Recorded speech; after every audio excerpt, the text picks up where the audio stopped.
This is the Math 3 Unit 10 Worksheet 4. I'm going over a couple of the homework problems. So number 1 through 10 say to identify all the possible quadrants in which the terminating ray for theta could lie. So here on number 1 we're told that cosine of theta is greater than 0. So we're going to have to remember that in the unit circle,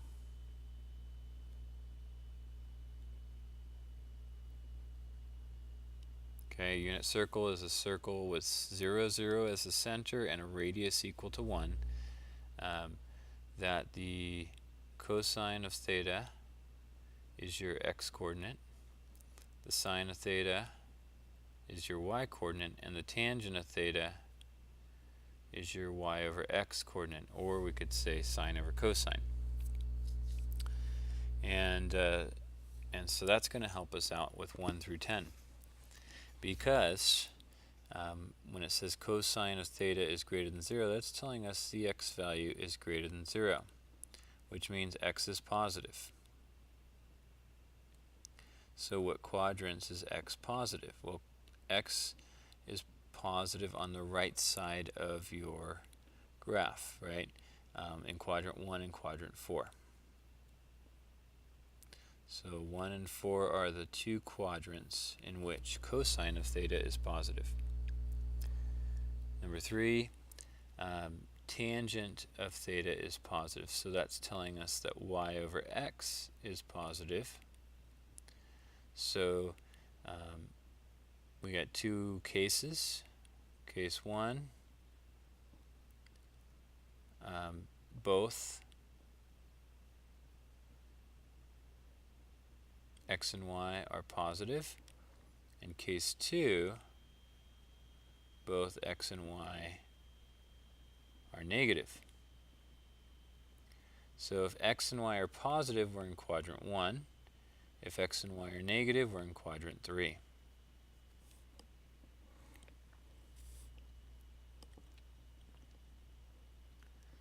Take a look at number 7. Cosine squared is greater than 0. So that's saying that x squared is greater than 0. Well, if you square any number, you're going to get a positive answer. And so what does this tell you about x? Well, x is positive would work, right? Or x is negative would work, because if x is negative and you square it, it's still going to be positive. And so x could be positive or negative. So it doesn't matter which quadrant we're in, it's going to be true in all 4 quadrants. Quadrant 1, 2, 3, and 4.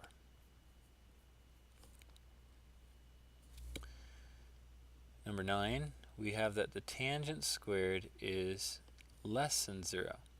Tangent is y over x, and when we square that value, we're going to get something negative. So hopefully you recognize that there's something wrong with this, because when you square a number, as long as the number is real, and all the values on the unit circle are real, if you square a number, you should get a positive answer. And here we're getting a negative answer, and so this is impossible. There's no solution.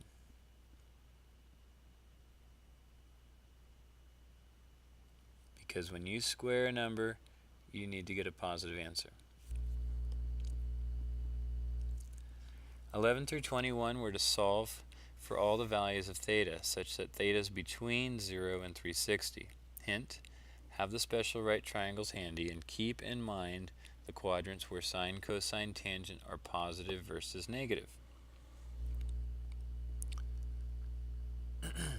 So we have the 30, 45, and the 60 drawn here.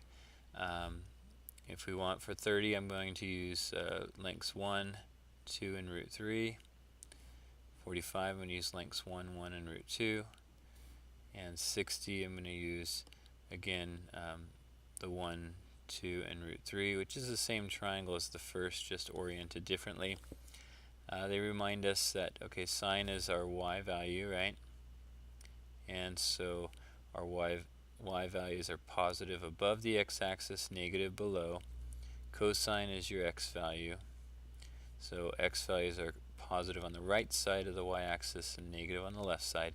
And tangent is y divided by x. And if both x and y are positive, or both are negative, then we get tangents positive. That's what we see quadrant 1 and quadrant 3. If one is positive, one is negative, then the tangent will be negative and we'll end up in quadrant 2 or 4. So with that in mind, let's try number 11. What we're going to do first is solve for the sine of theta. So here we get, I'm going to add 1 to both sides, and I get sine of theta is equal to 1, and then divide by 2. So sine of theta is 1/2. So we know that the sine of 30 degrees is 1/2. Just look at the triangle above, where 1 is the opposite side, 2 is the hypotenuse, sine is opposite over hypotenuse. But is that the only one that will satisfy this? Well, if the sine is positive, okay, that's telling us that our y value is positive. Okay, and so our y value is positive, or the sine is positive in quadrants 1 and in quadrant 2. So I'm going to draw a reference angle with 30 degrees in quadrant 1 and a reference angle of 30 degrees in quadrant 2. And we're wondering, where are these terminal sides pointed? This is 0, 90, 180.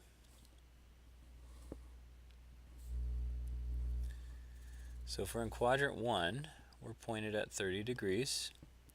If we're in quadrant 2, we're pointed at 30 degrees less than 180, which is 150 degrees. And so those are our two answers.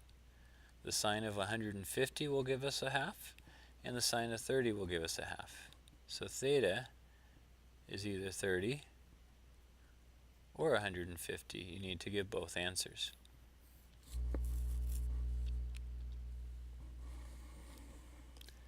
Number 13, we're going to solve for tangent theta first by subtracting 5 and then dividing by 5. And we end up with tangent theta equals 1. Well, the tangent of 45 is 1 over 1, which is 1. So 45 is our reference angle.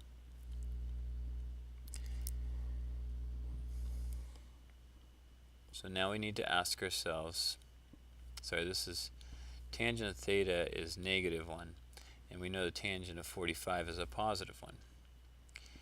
Which quadrant is tangent negative? And tangent's negative in quadrant 2. So I'm going to draw a 45-degree reference angle in quadrant 2, and tangent's negative in quadrant 4, so I'm going to draw a 45-degree reference angle in quadrant 4. And we're curious, where are these terminal sides, the hypotenuse, pointed at which angle? So this is, we have 0, 90, 180, 270, and we're looking between 0 and 360 only. And so in quadrant 2, it's 45 past, it's 45 less than 180, which is 135 degrees. And in quadrant 4, it's 45 less than 360, which is going to be 315 degrees.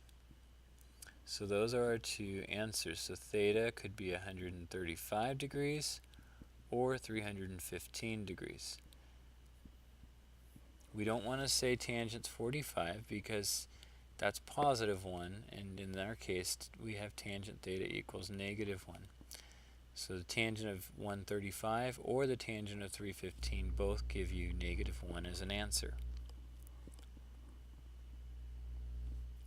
Number 15. Solve for cosine squared. We end up with 2 cosine squared theta equals 1. Divide by 2, cosine squared theta is positive 1/2. Then we take the square root of both sides. When you take the square root of the left side, we end up with the absolute value of cosine theta.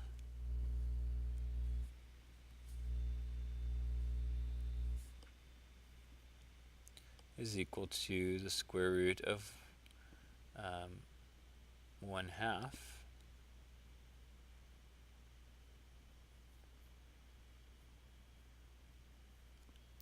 which is the square root of 1 over the square root of 2, which is 1 over square root of 2.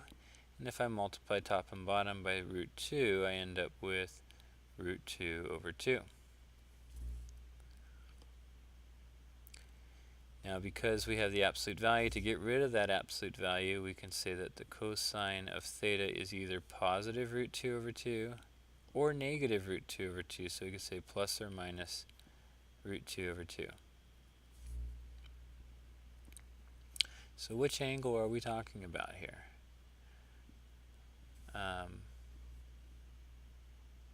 Cosine of what angle is root 2 over 2? Well, if we look at the 45, we're going to get the cosine of 45 is 1 over root 2, which is what we have at that location. So we know that the cosine of 45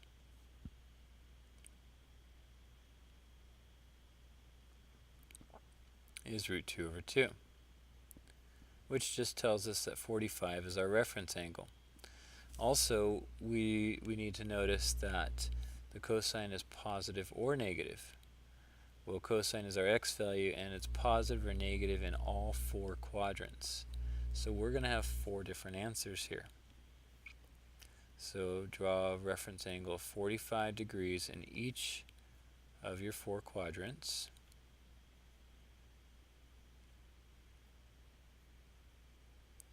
And we're interested in where these terminal sides are pointed. So 0, 90, 180, and 270 I'm putting on to just give us a point of reference here. And so in quadrant 1 we're pointed at 45 degrees. In quadrant 2 it's 45 less than 180, which is 135 degrees. In quadrant 3 it's 45 more than 180, which is 225 degrees. And in quadrant 3 it's 315 degrees. So theta is all 4. 45, 135, 225, and 315.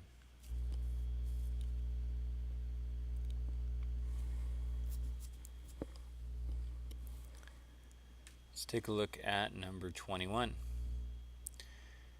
21 we need to first distribute. So tangent theta times tangent theta is tangent squared theta. Tangent theta times negative 1 is negative tangent theta. Root 3 times tangent theta is positive root 3 tangent theta. Actually, I am sorry. I am going about this wrong. It's already factored for us.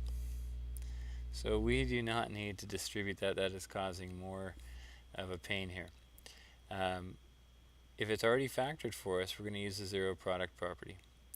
And we're going to write that tangent theta plus root 3 could be equal to 0, or tangent theta minus 1 could be equal to 0. In the first case, we get tangent theta is equal to negative root 3. In the second case, we get tangent theta is equal to positive 1. And so we need to see, we have two separate problems here to solve, and each one's going to give a different reference angle. We talked about already in number 13 that the tangent of 45 is 1. Okay, so I'm going to use that. But the tangent of what is going to be negative root 3? And so let's go back to our triangles up here. If I talk about the tangent of 30, I end up with opposite over adjacent, so 1 over root 3. If I look at the tangent of 60,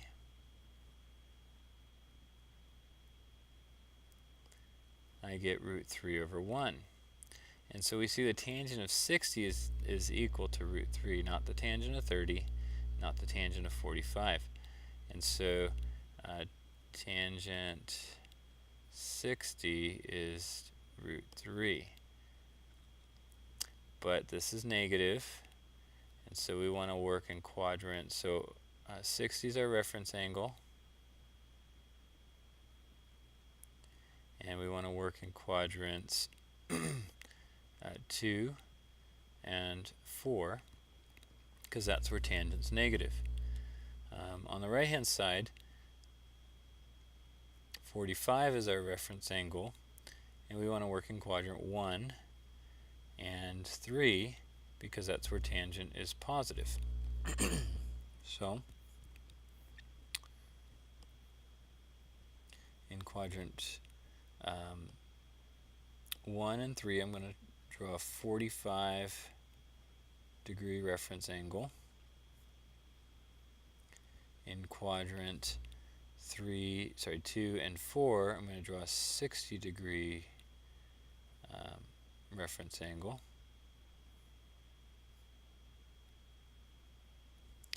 And we're interested in where these terminal sides are pointed. All four of them. We have 4 different answers. So this is 0, 90, 180, and 270, and back to 360.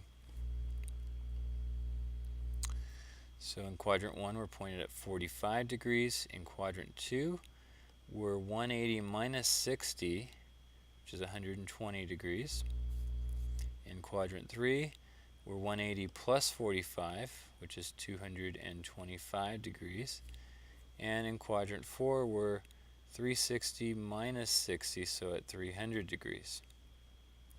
And so our answer is theta is 45, 120, 225, and 300 degrees.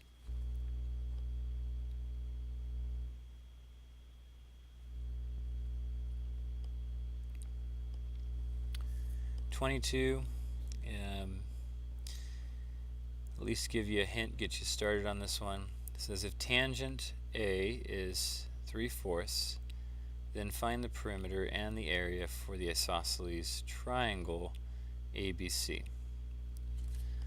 So if I drop an altitude from B, so an altitude goes through the vertex and is perpendicular to the base, okay, we get 2 right triangles.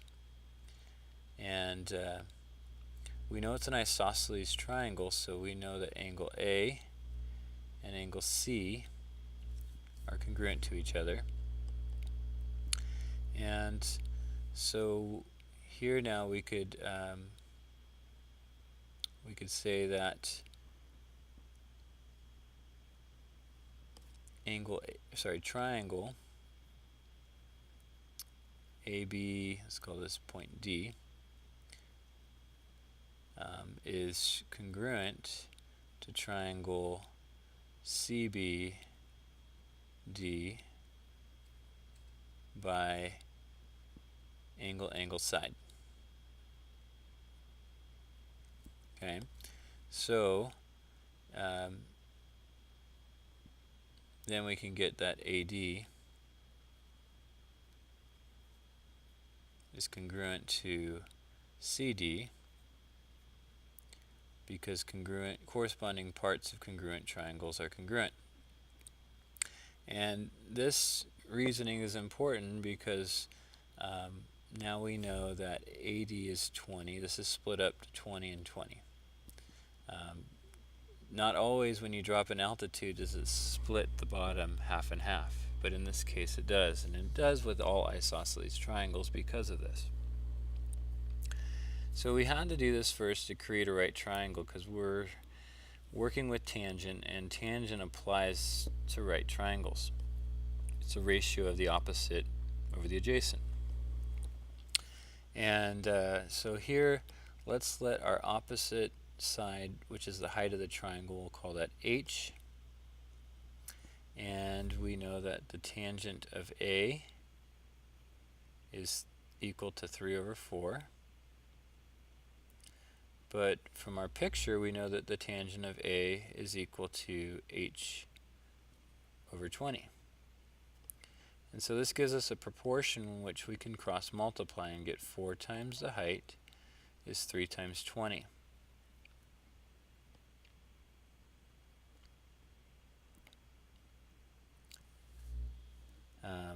So 3 times 20 is 60. So 4 times the height is equal to 60. And then divide, you end up with 15. So now the height's 15. And we're after the perimeter. Now the perimeter is the length all the way around the triangle. We know the bottom length is 40. We know AB is congruent to BC, so they're the same length. We just need to find out what AB and BC is. And so we're not done. Why don't you finish?